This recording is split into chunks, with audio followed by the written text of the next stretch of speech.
मध्ये मी कैलास सोनवणे आपले हार्दिक स्वागत करतो। सुरुवातीला पाहूया 24 तासातील ताज्या घडामोडी।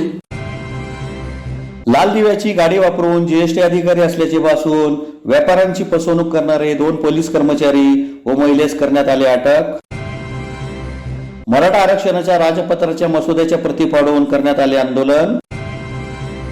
कबीरगंज येथे अभ्यासिकेच्या कामाचा आमदार शहांच्या हस्ते शुभारंभ। सोनगीर ग्रामपंचायतीच्या शताब्दी वर्षानिमित्त विविध कार्यक्रम संपन्न। सर्वसामान्य नागरिकांच्या विविध प्रश्नासाठी राष्ट्रवादी काँग्रेस पार्टीतर्फे जिल्हाधिकारी कार्यालयासमोर करण्यात आले घंटानाद आंदोलन। उपमुख्यमंत्री अजित पवार शुक्रवार दिनांक 2 रोजी धुळ्यात भव्य स्वागताचे आयोजन। आणि विनोद वाईन शॉप हटवावे या मागणीसाठी आझाद समाज पार्टीतर्फे सुरू करण्यात आले आमरण उपोषण।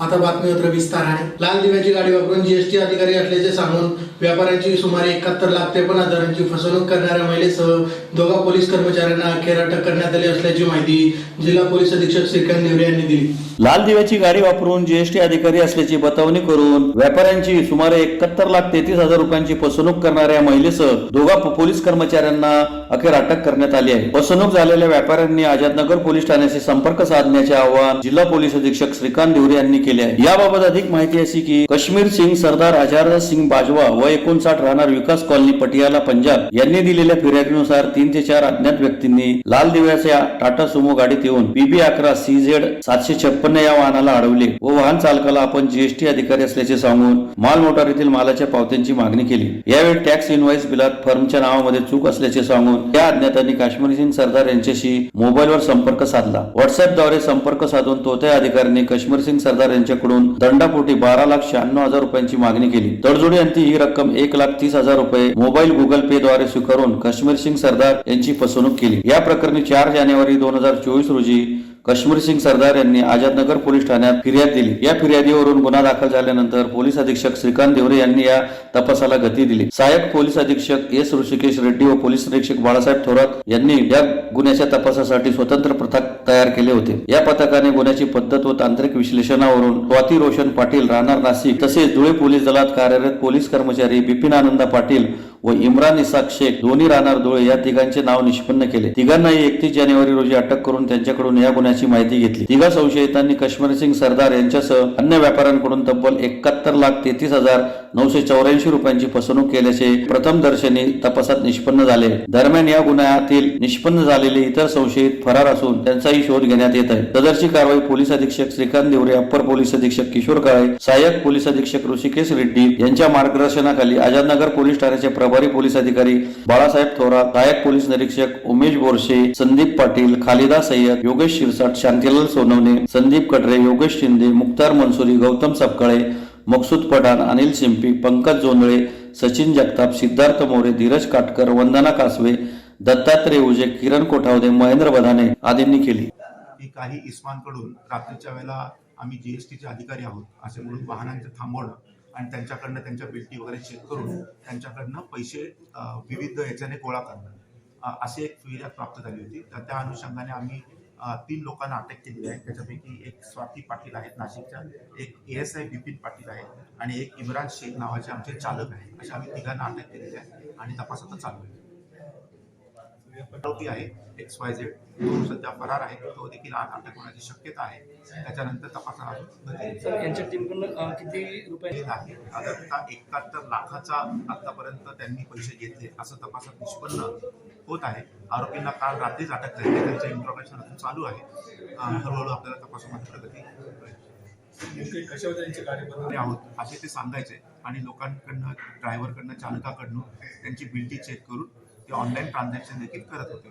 अखिल भारतीय महात्मा फुले समता परिषद धुळेतर्फे मराठा आरक्षणासंदर्भातील राजपत्राच्या मसुद्याच्या प्रती फाडून जिल्हाधिकारी कार्यालयासमोर निदर्शने करीत सदर आरक्षणाला विरोध दर्शवण्यात आला आहे। दिनांक 26 जानेवारी 2024 रोजीच्या मराठा आरक्षणासंदर्भातील राजपत्राच्या मसुद्याच्या प्रती फाडून अखिल भारतीय महात्मा फुले समता परिषद धुळेतर्फे जिल्हाधिकारी कार्यालयासमोर जोरदार निदर्शने करीत विरोध दर्शवित जिल्हाधिकाऱ्यांना निवेदन देण्यात आले। निवेदनात म्हटले आहे की महाराष्ट्र सरकार नियुक्त न्यायमूर्ती संदीप शिंदे समिती फक्त मर्यादित समिती असून मागासवर्ग आयोग नसताना मराठा जात नोंदीचा शोध घेऊन कोणतेही राज्य किंवा राष्ट्रीय मागासवर्ग आयोगाने मराठा समाजाला मागास ठरवलेले नसताना समितीच्या शिफारशीवरून प्रशासनाकडून मराठा कुणबी प्रमाणपत्राचे वितरण केले जात आहे। भारतीय संविधानातील आर्टिकल 338 ब प्रमाणे उपरोक्त निकालाच्या आधारे संबंधित जाती घटकाबाबत इंटिग्रिटी किंवा आसक्ती नसलेले सदस्य नियुक्त करणे अपेक्षित असताना माजी न्यायमूर्ती सुनील सुकरे, श्री ओमप्रकाश जाधव, प्राध्यापक अंबादास मोहिते या मराठा आरक्षण या विषयाबाबत आसक्ती असलेल्या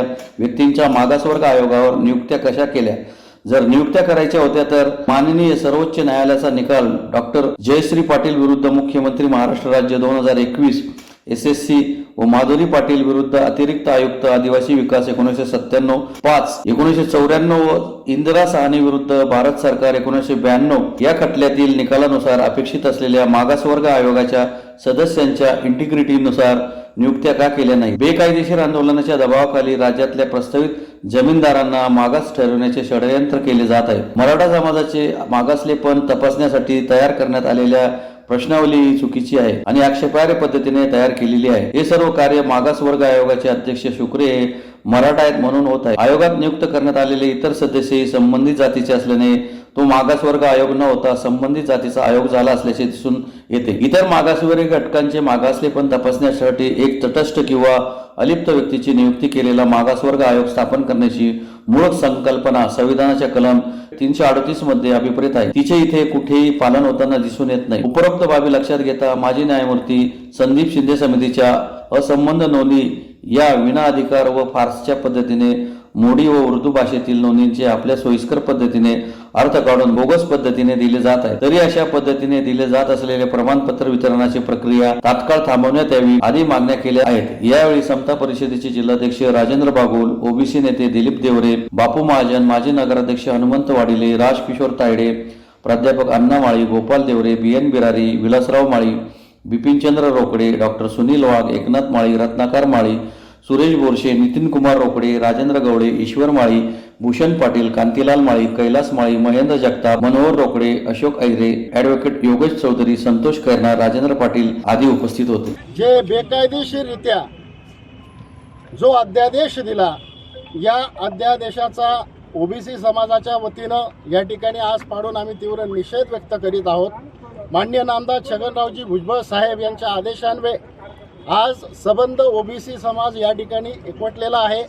आज मान्य जिल्हाधिकाऱ्यांना, तहसीलदारांना आणि लोकप्रतिनिधींना आम्ही आमच्या ओबीसी समाजाच्या भावना ह्या त्या ठिकाणी पोचवणार आहोत निवेदनाच्या द्वारे, निदर्शनाच्या द्वारे। आज आम्ही या ठिकाणी प्रमुख मागण्यांसाठी 3 मागण्या आहेत। पहिली एक मागणी अशी आहे की हा जो सगळे सोयरे हा जो काही GR काढला, सगळे सोयरेची जी व्याख्या आहे तीच मूळतः बदलून जो अध्यादेश काढलेला आहे, या अध्यादेशाला आम्ही प्रथमतः ओबीसी समाजामध्ये प्रचंड नाराजी व्यक्त केलेली आहे आणि आज या ठिकाणी त्या अध्यादेश रद्द व्हावा या मागणीचं आम्ही निवेदन घेतोय। दुसरी अजून एक मागणी या पद्धतीची आहे की जो मागासवर्गीय आयोग आहे, त्या आयोगाचा जो अध्यक्ष आहे हा सक्रिय मराठा समाजाचाच कार्यकर्ता होता। तोच मागासवर्गीय आयोगाचा आता सुनील शिखरे म्हणून ते अध्यक्ष झाले। आणि दुसरी जी समिती नेमलेली आहे शिंदे समिती, ही सुद्धा समिती आता मराठा समाजाची समिती तयार झाली आहे की काय असं त्या ठिकाणी निदर्शनात येतं। मागासवर्गीय सर्वच सदस्यांनी, खरे मागासवर्गीय सदस्यांनी त्या ठिकाणी राजीनामा देऊन ते बाहेर पडलेले आहेत आणि म्हणून हा त्यांना पाहिजे त्या पद्धतीनं मराठा समाजाचाच अध्यक्ष त्या ठिकाणी असल्याने त्या ठिकाणी कशी अपेक्षा करणार अशी भीतीचं वातावरण या ओबीसी समाजामध्ये आहे। आणि ज्या नोंदी सापडलेला आत्तापर्यंत कुणबी नोंदी या आम्ही स्वीकारलेल्या आहेत। मराठा समाजाला आरक्षण मिळावं ही भूमिका आमची सुद्धा राहिलेली आहे। कुणबी बांधवांना जे सर्टिफिकेट मिळत होतं त्याचं समर्थन देखील आम्ही केलेलं आहे। परंतु त्या ठिकाणी बरेचसे आपण सोशल मीडियावर बघत असणार कुणबीच्या डुप्लिकेट नोंदी त्या ठिकाणी आहेत आणि आता ज्या नोंदी दिल्या जात आहेत त्याच्याने जे जातीचे दाखले दिले जात आहेत ते तात्काळ रद्द करण्यात यावे अशा 2-3 मागणी घेऊनचं निवेदन आम्ही अखिल भारतीय महात्मा फुले समता परिषद संस्थापक अध्यक्ष मान्य नामदार भुजबळ साहेबांच्या नेतृत्वाखाली सर्व ओबीसी समाजाचे संघटनेचे पदाधिकारी या ठिकाणी आलेले आहेत। मान्य जिल्हाधिकाऱ्यांना आणि लोकप्रतिनिधींना आम्ही त्या ठिकाणी आता निवेदन देणार आहोत।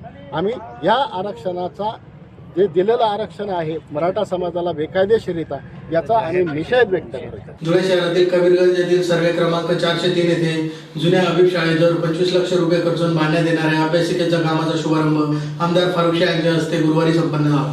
धुळे शहरातील प्रभाग क्रमांक 12 येथील सर्वे क्रमांक 430 कबीरगंज येथील जुन्या हबीबी शाळेजवळ 25 लाख रुपयांच्या खर्चातून बांधण्यात येणाऱ्या अभ्यासिकेच्या बांधकामाचा शुभारंभ शहराचे आमदार फारुख शाह यांच्या हस्ते गुरुवारी संपन्न झाला. शहराच्या विकासाबरोबरच विद्यार्थ्यांच्या बौद्धिक विकासासाठी शहरात एकूण 4 ठिकाणी अभ्यासिका होणार आहे. महानगरपालिका क्षेत्रात मूलभूत सोयी सुविधांचा विकास योजना अंतर्गत विटाभट्टी, देवपूर, साक्री रोड, कबीरगंज तसेच जिरेकर नगर येथे अभ्यासिका होणार आहे. मुस्लिम वसाहतींमध्ये लहान घरे, नादारीची परिस्थिती यामुळे मुलांची शैक्षणिक प्रगती खुंटते. ही बाब लक्षात घेऊन आमदार फारुख शाह यांनी प्रभाग क्रमांक 3 विटाभट्टी आणि कबीरगंज येथे अभ्यासिका प्रस्तावित केली होती. त्यापैकी कबीरगंज सर्वे नंबर 403 जुन्या हबीबी शाळेजवळ 25 लाख रुपये खर्चातून अभ्यासिका बांधणे या कामाचा शुभारंभ आमदार फारुख शाह यांच्या हस्ते संपन्न झाला. यावेळी नगरसेवक नासिर पठाण, नगरसेवक आमिर पठाण, डॉक्टर सरफराज अन्सारी, माजी नगरसेवक साजिद सईद, डॉक्टर दीपश्री नाईक, इक्बाल शाह, निजाम सय्यद, हारून काटिक, आसिफ शाह, शाहिद शाह, सुलेमान मलिक, हलीम शमशुद्दीन, नाजिम शेख,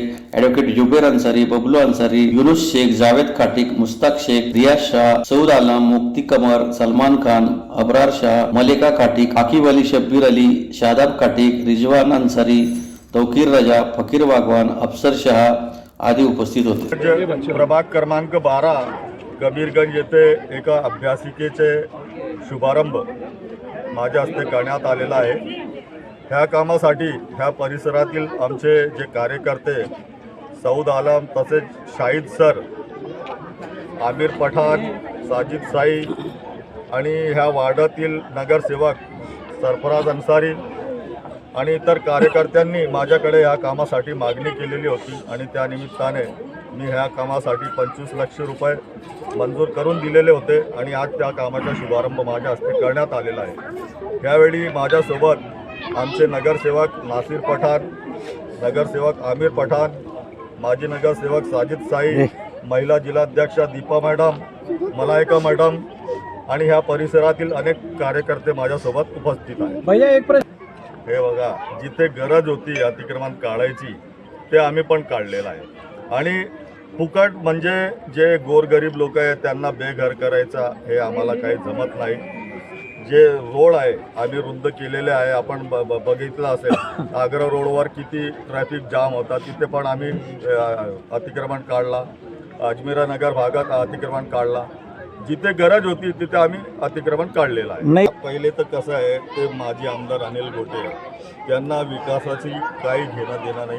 फक्त ते मागे पण 15 वर्ष फक्त ते पांजरा नदीच्या पात्रात ते खेळले आणि लोकांना मूलभूत सोयी सुविधा पुरवणे हे एका आमदाराचा आणि महानगरपालिका प्रशासनाचा कर्तव्य असतो, ते त्यांना माहीत नाही.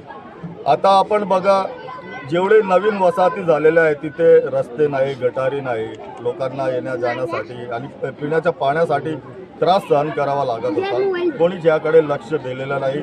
सगळ्यांनी या सर्व बाबींवर दुर्लक्ष केला आणि त्यामुळे आता मला पूर्ण शहराचा विकास कसा करायचा त्यासाठी मी प्रयत्न करतो आहे आणि रस्ते गटार तर ठीक आहे, त्याचबरोबर मी आता एक महिलांसाठी एक मोठा उद्यान सुरू केले आहे. येत्या 15 दिवसात त्याचं लोकार्पण आम्ही करणार आहोत. त्याच धर्तीवर जे आमचे तरुण मुले आहेत त्यांना खेळण्यासाठी 1 कोटी रुपये खर्चून एक प्लेग्राऊंडचा आम्ही निर्माण केलेला आहे. त्याच धर्तीवर संपूर्ण शहरात आम्ही 4 ठिकाणी जे गोरगरीब विद्यार्थी आहे त्यांना शिक्षण, त्यांना अभ्यासासाठी जागा नव्हती, आम्ही 4 ठिकाणी अभ्यासिका सुद्धा तयार केलेल्या आहेत. धुळे तालुक्यातील सोनगिर येथील ग्रामपंचायतीच्या स्थापनेला 100 वर्ष पूर्ण होत आहेत. ग्रामपंचायतीच्या शताब्दी वर्षानिमित्त वृक्षारोपण, रक्तदान शिबिर, माजी सरपंचांचा सत्कार यासह विविध कार्यक्रमांचे गुरुवारी आयोजन करण्यात आले होते. धुळे तालुक्यातील सोनगिर येथील ग्रामपंचायतीच्या शताब्दी वर्षानिमित्त गुरुवारी वृक्षारोपण, रक्तदान शिबिर, माजी सरपंचांचा सत्कार व रात्री देशभक्तीपर गीत आदी विविध कार्यक्रम संपन्न झाले. कार्यक्रमाच्या अध्यक्षस्थानी सरपंच रंजना मोरे या उपस्थित होत्या. सोनगिर ग्रामपंचायतीची स्थापना 1 फेब्रुवारी 1924 रोजी झाली होती. त्यास 100 वर्ष पूर्ण झाल्याने शताब्दी वर्ष म्हणून ग्रामपंचायतीतर्फे विविध कार्यक्रमांचे आयोजन करण्यात आले होते। कार्यक्रमाचे उद्घाटन जिल्हा परिषदेचे मुख्य कार्यकारी अधिकारी शुभम गुप्ता यांच्या हस्ते करण्यात आले। रक्तदान शिबिरात अनेक रक्तदात्यांनी रक्तदान केले। तसेच यावेळी वृक्षारोपणही करण्यात आले। मान्यवरांच्या हस्ते माजी सरपंचांचा सत्कारही करण्यात आला। रात्री 8 वाजता देशभक्तीपर गीतांचा कार्यक्रम संपन्न झाला। या प्रसंगी सरपंच रंजना मोरे, जिल्हा परिषदेचे मुख्य कार्यकारी अधिकारी शुभम गुप्ता, उपमुख्य कार्यकारी अधिकारी गणेश मोरे, पंचायत समितीचे गट विकास अधिकारी गणेश चौधरी, ग्राम विस्तार अधिकारी भीमराव गरुड यांच्यासह ग्रामपंचायत सदस्य अविनाश महाजन, पिंटू भिल, सविता पाटील, कल्याणी सैंदाने, रुक्साना बी शेख, अल्फाब कुरेशी, उपसरपंच लखन ठेलारी, अनिता जाधव, सुमनबाई माळी, विजूबाई बडगुजर, देवकन्या मोरे, राहुल देशमुख, आरिफ खा मनियार, शेख इरफान, शेख इक्बाल कुरेशी, ग्रामविकास अधिकारी प्रवीण ठाकरे आदी उपस्थित होते। या सोनगीर ग्रामपंचायतीच्या प्रथम नागरिक माझ्या पत्नी रंजना श्यामलाल भिल या आहेत। आज 1 फेब्रुवारी 2024 आजच्या दिवशी म्हणजे 1 फेब्रुवारी 1924 रोजी सोनगीर ग्रामपंचायतीची स्थापना झालेली आहे आणि त्या अनुषंगाने आमच्या ग्रामपंचायतीने असं ठरवलं की 100 वर्ष झाल्यामुळे शताब्दी महोत्सव आपण सोनगीर ग्रामपंचायतच्या माध्यमातून साजरा करू। त्यानुसार आम्ही गावातले जे सरपंच, उपसरपंच, ग्रामपंचायत सदस्य या 100 वर्षाच्या कालावधीमध्ये होऊन गेले त्या ग्रामपंचायत सरपंच सदस्य यांच्या प्रतिनिधी किंवा जे हयात आहेत सरपंच त्यांना या ठिकाणी बोलून आम्ही त्यांचा आमच्या पंचायतीच्या मार्फत सत्कार केलेला आहे। आणि त्या सत्कारात जे लोक होते त्यांचे मार्गदर्शन आज आम्हाला मिळालेलं आहे। पुढे आम्हाला काय करायचं आहे, कसं करावं लागेल त्यांचं मार्गदर्शनानुसार आम्ही आमच्या पंचायती मार्फत गावाचा विकास करण्याचं काम आम्ही करणार आहोत। या ठिकाणी गणेश चौधरी साहेब जे BDO आहेत पंचायत समिती धुळे त्यांनी चांगली माहिती आम्हाला दिलेली आहे। त्याच्यानंतर गरुड साहेब जे विस्तार अधिकारी त्यांनी मोलाचं मार्गदर्शन केलेलं आहे। गावाच्या विकासासाठी काय काय करता येईल, निधी कुठून आणता येईल, गाव विकासामध्ये कुणाकुणाचा हातभार लागतो हे सर्व मार्गदर्शन त्यांनी आम्हाला केलेले आहे। त्या अनुषंगाने आम्ही गावाचा विकास करण्याचा प्रयत्न करतो। राज्यातील सामान्य नागरिकांना दररोज भेडसावणाऱ्या प्रश्नांबाबत शासन दुर्लक्ष करीत असल्याने धुळे जिल्हा राष्ट्रवादी काँग्रेस पक्षातर्फे जिल्हाधिकारी कार्यालयासमोर घंटानाद आंदोलन करीत निवेदन देण्यात आले। राज्यातील सामान्य नागरिकांना दररोज भेडसावणाऱ्या प्रश्नाबाबत शासन दुर्लक्ष करीत असल्याने धुळे जिल्हा राष्ट्रवादी काँग्रेस पार्टीतर्फे जिल्हाध्यक्ष जितेंद्र मराठे यांच्या नेतृत्वात जिल्हाधिकारी कार्यालयासमोर घंटानाद आंदोलन करीत जिल्हा प्रशासनास निवेदन देण्यात आले। निवेदनात म्हटले आहे की राज्यात युवा, विद्यार्थी, शेतकरी, बेरोजगार, महिला, कामगार, अंगणवाडी सेविका सर्वच घटक हे त्रस्त असून या सर्व घटकांना वेगवेगळ्या अडचणींना सामोरे जावं लागत आहे। कापूस, सोयाबीन, कांदा, तूर या शेतमालाला भाव नाही। अतिवृष्टीमुळे किंवा दुष्काळामुळे पिकांचं नुकसान होऊनही विम्याचे नुकसान भरपाई मिळत नाही। नोकर भरतीसाठी हजार रुपये शुल्क आकारूनही होत असलेली पेपरफुटी ही नेहमीचीच बाब झाली आहे। यामुळे प्रामाणिक विद्यार्थ्यांवर आणि बेरोजगारांवर अन्याय होत आहे। राज्यात नवीन कोणताही प्रकल्प आणून युवांसाठी रोजगार निर्मिती केली जात नाही, पण महाराष्ट्राच्या वाट्याचे हक्काचे प्रकल्प इतर राज्यात आणि त्यात ही प्रामुख्याने गुजरातमध्ये दिले जात आहेत। कामानिमित्त घराबाहेर पडणाऱ्या महिलांच्या सुरक्षेचा प्रश्नही दिवसेंदिवस बिकट बनत चालला आहे। अनेक दिवस कडाक्याच्या थंडीत आंदोलन करूनही अंगणवाडी सेविका, मदतनीस यांच्या आंदोलनाकडे सरकार डोंकुनी बघत नाही। दरवर्षी लाखो युवा शिक्षण घेऊन बाहेर पडत आहेत, पण त्यांच्या हाताला काम मिळत नाही। युवा हा आपल्या देशाचा कणा आहे आणि भविष्य असूनही एकूण लोकसंख्येमध्ये त्यांचे प्रमाण 60% आहे, तरी त्यांच्या प्रश्नाकडे सरकार लक्ष देत नाही। उच्च शिक्षण घेऊनही नोकरी मिळत नसल्याने राज्यातील युवा वर्ग अस्वस्थ आहेत। राज्यात 32 लाख युवा स्पर्धा परीक्षांची तयारी करीत आहेत। परीक्षा फी, पेपरफुटी, रखडलेली 2.5 लाख रिक्त पदांची भरती हे प्रश्नही सुटलेले नाहीत। विद्यार्थ्यांच्या शिक्षणावर होणारा खर्च सरकारकडून दरवर्षी कमी केला जातोय। गरिबांपासून श्रीमंतांपर्यंत सर्वांच्या ताटात भाकर देण्याचं काम देशाचा पोशिंदा असलेला बळीच राजा करतोय, पण त्यांच्या प्रश्नाकडे सरकार लक्ष देत नाही। आमदार रोहित पवार यांनी पुणे ते नागपूर अशी 800 किमीहून अधिक लांबची युवा संघर्ष यात्रा काढून राज्यातील या प्रश्नाकडे सरकारचं लक्ष वेधण्याचा प्रयत्न केला। त्यामुळे कंत्राटी भरतीचा GR रद्द करण्याचा निर्णय घ्यावा लागला आणि समूह शाळा योजनेची अंमलबजावणी करण्यापासून सरकारला माघार घ्यावी लागली। परंतु अद्यापही अनेक प्रश्न शिल्लक आहेत, पण सरकार हे प्रश्न सोडवण्यासाठी काही हालचाल करत नाही। असे अनेक प्रश्न आणि अडचणी लोकांना भेडसावत असूनही त्या सोडवण्याऐवजी सरकार जातीवाद, धार्मिक संघर्ष आणि तसेच इतर अनावश्यक मुद्दे पुढे आणून लोकांचं लक्ष दुसरीकडे वळवण्याचं काम करत आहे। यामुळे महाराष्ट्राच्या पुरोगामित्वाला तडा जातोय, पण राज्याच्या प्रगतीलाही खीळ बसत आहे आणि त्यात नुकसान मात्र सामान्य माणसांचं होत आहे। या पार्श्वभूमीवर या मागण्या तात्काळ पूर्ण कराव्या अशी मागणी करण्यात आली. यावेळी जितेंद्र मराठे, ललित वारुडे, वाल्मिक मराठे, उषा पाटील, सयाजीराव ठाकरे, शकिला बक्ष, गिरीश नेरकर, यशवंत डोमाडे, हर्षल ठाकरे, प्रशांत बोरसे आदी उपस्थित होते. ग्रामीण आणि धुळे शहरच्या सर्व पदाधिकाऱ्यांच्या वतीने धुळे जिल्हाधिकारी साहेब यांना निवेदन देण्यात आलं आणि घंटानाद आंदोलन करण्यात आलं. या आंदोलनाचा प्रमुख उद्देश असा होता की सर्वसामान्य जनतेच्या समस्यांच्या बाबतीत सरकारला जाग आणून देणं, त्याचबरोबर सगळ्यात महत्त्वाचं म्हणजे केंद्र आणि राज्य सरकारकडून ईडीचा जो दुरुपयोग चाललेला आहे त्या दुरुपयोगाच्या माध्यमातून सर्वसामान्य जनतेच्या प्रश्नाकरता रोहितदादा पवार यांनी 800 किलोमीटरची पदयात्रा काढली आणि त्यांना मुद्दामून त्रास देण्याकरता केंद्र सरकारने आणि राज्य सरकारने निवडणुकीच्या तोंडावर ईडीच्या माध्यमातून त्यांना सुनावणीसाठी आपल्या कार्यालयात बोलवलेलं होतं.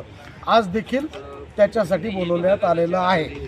आता वास्तविक पाहता साखर कारखाना त्यांच्या एका कंपनीकडून विकत घेण्यात आला वगैरे हा सगळा आर्थिक व्यवहार झालेला आहे. तो व्यवहार अतिशय पारदर्शकपणे झालेला आहे, परंतु तरी देखील त्या व्यवहारामध्ये खोटेनाटे काहीतरी आरोप टाकून रोहितदादा पवार यांना मुद्दामून राजकीयदृष्ट्या त्रास दिला जातो आहे आणि निवडणुकीच्या तोंडावर विरोधकांना संपवण्याचं काम ईडी आणि सीबीआयच्या माध्यमातून केंद्र आणि राज्य सरकार करत आहे. या वृत्तीचा राष्ट्रवादी काँग्रेस पक्ष आणि महाविकास आघाडी तीव्र शब्दात निषेध करत आहे आणि त्या संदर्भात आणि सामान्य जनतेच्या प्रश्नांसंदर्भात शेतकऱ्यांचे प्रश्न असतील, बेरोजगारांचे प्रश्न असतील, भूमिहीन लोकांचे प्रश्न असतील, महिला भगिनींचे प्रश्न असतील, विद्यार्थ्यांचे प्रश्न असतील, या सर्व प्रश्नांवर घंटानाद आंदोलन जिल्हाधिकारी साहेबांच्या दालनाच्या बाहेर, कार्यालयाच्या बाहेर करण्यात आलेलं आहे आणि त्या संदर्भात राज्य सरकारला आणि केंद्र सरकारला सर्वसामान्य जनतेच्या भावना लक्षात आणण्याकरता निवेदन जिल्हाधिकारी साहेबांकडे आम्ही सुपूर्द केलेलं आहे. धन्यवाद. उपमुख्यमंत्री अजित पवार हे शुक्रवार दिनांक 2 फेब्रुवारी रोजी धुळ्यात येणार असून त्यानिमित्त त्यांचे भव्य असे स्वागत करण्यात येणार असल्याची माहिती राष्ट्रवादीचे शहर जिल्हाध्यक्ष कैलास चौधरी यांनी पत्रकार परिषद घेऊन दिली. उपमुख्यमंत्री अजित पवार यांचे शुक्रवार दिनांक 2 रोजी धुळे शहरात आगमन होत असून त्यांच्या हस्ते 50 बोअरवेलचे डिजिटल उद्घाटन होणार आहे. त्यानिमित्त अजित पवार यांचे भव्य असे स्वागत करण्यात येणार असल्याची माहिती राष्ट्रवादीचे शहर जिल्हाध्यक्ष कैलास चौधरी यांनी पत्रकार परिषद घेऊन दिली. याबाबत माहिती देताना त्यांनी सांगितले की नामदार अजित पवार यांचा जळगाव नंदुरबारचा नियोजित दौरा असून इर्शाद जहांगीरदार यांच्या आग्रह आणि विनंतीवरून नामदार पवार हे सकाळी धुळ्यात येतील. सकाळी 7 वाजता गोंदूर विमानतळावर अजित पवार यांचे आगमन होईल. गोंदूर विमानतळ मार्गे दत्त मंदिर, नेहरू चौक, पंचवटी, पांजरेवरील छोटा पूल, महाराणा प्रताप चौक, झाशी राणी पुतळा आणि राष्ट्रवादी पक्षाचे कार्यालय येथे आगमन. या कार्यालयाला नामदार पवार हे सदिच्छा भेट देणार आहे. त्यामुळे पक्ष पदाधिकारी आणि कार्यकर्ते यांच्यात मोठा उत्साह संचारला आहे. विमानतळापासून ते कार्यालयापर्यंत वाजत गाजत नामदार पवारांचे स्वागत केले जाईल. 6 जेसीबीद्वारे फुलांचा वर्षाव त्यांच्यावर करण्यात येईल. तसेच क्रेनद्वारे भव्य मोठा फुलहार देऊन फटाक्यांच्या आतषबाजीत त्यांचे स्वागत होईल. नामदार अजित पवार यांच्या वाढदिवसानिमित्ताने सामाजिक बांधिलकी जपत इर्शाद जहांगीरदार यांनी स्वखर्चाने 250 बोर करण्याचा संकल्प केला आहे. त्यापैकी 172 बोर करण्यात आले आहे. नामदार अजित पवार यांच्या धुळे दौऱ्याच्या पार्श्वभूमीवर 50 बोरचे नामदार अजित पवार यांच्या हस्ते डिजिटल उद्घाटन करण्यात येईल आणि आठवडाभरात या बोर्स पूर्णही करण्यात येतील. उर्वरित बोर लोकसभा निवडणुकीनंतर करण्यात येणार आहेत अशी माहिती कैलास चौधरी यांनी दिली. पत्रकार परिषदेला राष्ट्रवादीचे कार्याध्यक्ष रवींद्र आगाव, युवा आघाडीचे प्रदेश उपाध्यक्ष सारांश भावसार, शहर युवाध्यक्ष कुणाल पवार, सामाजिक न्याय विभागाचे प्रदेश सरचिटणीस महेंद्र सिरसाट, कार्याध्यक्ष शशी कैरनार, नरेंद्र चौधरी आदी उपस्थित होते. दादांच्या दौऱ्यानिमित्त दादांचं आगमन 7 वाजता विमानतळावर होणार आहे. दत्त मंदिर मार्गे झाशी राणी पुतळा या ठिकाणी दादा 7 वाजून 15 मिनिटांनी किंवा 20 मिनिटांनी पोहोचतील. दादांचं भव्य स्वागत 6 जेसीबी, एक ट्रेनद्वारे फुलहार या पद्धतीने ढोल ताशाच्या गजरात कार्यकर्त्यांमध्ये फार जबरदस्त उत्साह आहे. तर स्वागत पण जोरदारच होणार आहे. दादांनी या आपल्या ऑफिसला राष्ट्रवादीच्या सदिच्छा भेट, धावती भेट ही देणार आहेत. त्यानिमित्त आपल्या कार्यालयामध्ये जे इर्शाद भाईंनी स्वखर्चातनं 250 बोरचा जो संकल्प केलेला होता त्यापैकी 172 बोर जी आहेत ती आतापर्यंत पूर्ण झालेली आहेत आणि जे उर्वरित अर्ज आलेले होते त्या अर्जांमधले 50 अर्ज जे आता दादांच्या हाताने डिजिटल बोरवेलचं उद्घाटन हे होणार आहे. आणि 172 आणि 50 असे 222 बोर पूर्ण होतील आणि उरलेले 250 बोरपैकी 28 बोर जे आहेत ते लोकसभेच्या इलेक्शन नंतर पूर्ण करण्यात येतील. धुळे शहरातील डॉक्टर बाबासाहेब आंबेडकरांच्या स्मारकाजवळ विनोद वाईन शॉप हटवावे यासाठी आझाद समाज पार्टीतर्फे गुरुवारपासून क्युमन क्लब समोर आमरण उपोषण सुरू करण्यात आले. धुळे शहरातील डॉक्टर बाबासाहेब आंबेडकरांच्या स्मारकाजवळील विनोद वाईन शॉप हटवावे या मागणीसाठी आझाद समाज पार्टीतर्फे गुरुवारपासून शहरातील जेल रोडवरील क्युमेन क्लब समोर आमरण उपोषण सुरू करण्यात आले आहे. भारतरत्न डॉक्टर बाबासाहेब आंबेडकर यांच्या धुळे शहरातील बस स्टँड जवळील पूर्णाकृती पुतळ्याच्या मागील बाजूस सुरू असलेले मद्य विक्रीचे विनोद वाईन शॉप हे दुकान हटवण्यासाठी मागील काही महिन्यांपासून आझाद समाज पार्टीतर्फे तीव्र निषेध निवेदने देऊन वेळोवेळी चक्काजाम आंदोलन, रास्ता रोको तसेच विनोद वाईन शॉप हटाव आंदोलन घेण्यात आले. याबाबत आंदोलकांवर विविध गुन्हे देखील दाखल झाले तरी सुद्धा अद्यापपर्यंत विनोद वाईन शॉप हटवण्याबाबत जिल्हाधिकाऱ्यांमार्फत काहीही कारवाई करण्यात आलेली नाही. 23 जानेवारी 2024 रोजी विनोद वाईन शॉप हटवण्यासंदर्भातील जिल्हाधिकारी यांच्या दालनात सुनावणी आयोजित करण्यात आली होती. अद्याप या सुनावणीचा आदेश देण्यात आला नाही. विनोद वाईन शॉप बंद करण्याचा आदेश येत्या 2 दिवसात देण्यात यावा. राजकीय आंदोलकांवर जातीय द्वेष भावनेने वाईट वागणूक दिली त्यामुळे शिरपूर पोलीस ठाण्याचे पोलीस निरीक्षक अन्सराम आगरकर यांच्यावर अॅट्रॉसिटी ऍक्ट नुसार गुन्हा दाखल करावा अशा मागण्या दिनांक 31 जानेवारी 2024 पर्यंत पूर्ण न झाल्यामुळे आझाद समाज पार्टीतर्फे व आंबेडकरी समाजातर्फे गुरुवारपासून शहरातील जेल रोडवरील क्युमॅन क्लब समोर आमरण उपोषण सुरू करण्यात आले. यावेळी आनंद लोंढे, संतोष अमृतसागर, रवींद्र वाघ, चिंतामण थोरात, मुकेश वाघ, दावल वाघ, किरण बालेराव आदी उपस्थित होते. वर्ष डॉक्टर बाबासाहेब आंबेडकर यांचा बस स्टँड जवळील जो पुतळा आहे त्याच्या मागील बाजूस विनोद वाईन शॉप बेकायदेशीररित्या सुरू आहे. ते वाईन शॉप तिथून हटावे म्हणून असंख्य आंबेडकर समाजाच्या कार्यकर्त्यांनी, पुढाऱ्यांनी, नेत्यांनी त्या बाबतीत आंदोलनं केली, तीव्र निषेध केली, निवेदनं दिली, परंतु अद्याप ते तिथून विनोद वाईन शॉप हटले नाही. तर त्याचमुळे आज यापूर्वी आम्ही विनोद वाईन शॉपचं बोर्ड वगैरे ते फोडण्याचा प्रयत्न केला.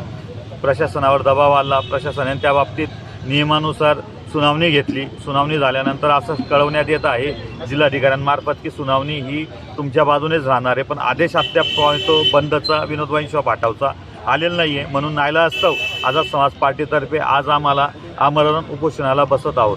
यावेळी जर आमच्या जीवितास काही बरं वाईट झालं तर त्याला संपूर्ण प्रशासनच जबाबदार राहील. यावेळी मी सगळं आंबेडकरी समाजातले जे बांधव, वरिष्ठ आणि युवक या ठिकाणी आम्हाला पाठिंबा देण्यासाठी आले आहेत, मी त्या सगळ्यांचा मनापासून आभार व्यक्त करतो. आणि त्यांनी दिलेल्या पाठबळामुळे आम्हाला एक नवी ताकद मिळालेली आहे. आणि जोपर्यंत जिल्हाधिकारी साहेब विनोद वाईन शॉप हटाव असा आदेश काढत नाहीत तोपर्यंत आमचं आमरण उपोषण हे चालूच राहील. जय भीम. पुन्हा एक नजर ठळक घडामोडींवर. लाल दिव्याची गाडी वापरून जीएसटी अधिकारी असल्याचे भासून व्यापाऱ्यांची फसवणूक करणारे 2 पोलीस कर्मचारी व महिलेस करण्यात आले अटक. मराठा आरक्षणाच्या राजपत्राच्या मसुद्याच्या प्रती फाडून करण्यात आले आंदोलन. कबीरगंज येथे अभ्यासिकेच्या कामाचा आमदार शहांच्या हस्ते शुभारंभ. सोनगीर ग्रामपंचायतीच्या शताब्दी वर्षानिमित्त विविध कार्यक्रम संपन्न. सर्वसामान्य नागरिकांच्या विविध प्रश्नासाठी राष्ट्रवादी काँग्रेस पार्टीतर्फे जिल्हाधिकारी कार्यालयासमोर करण्यात आले घंटानाद आंदोलन. उपमुख्यमंत्री अजित पवार शुक्रवार दिनांक 2 रोजी धुळ्यात भव्य स्वागताचे आयोजन.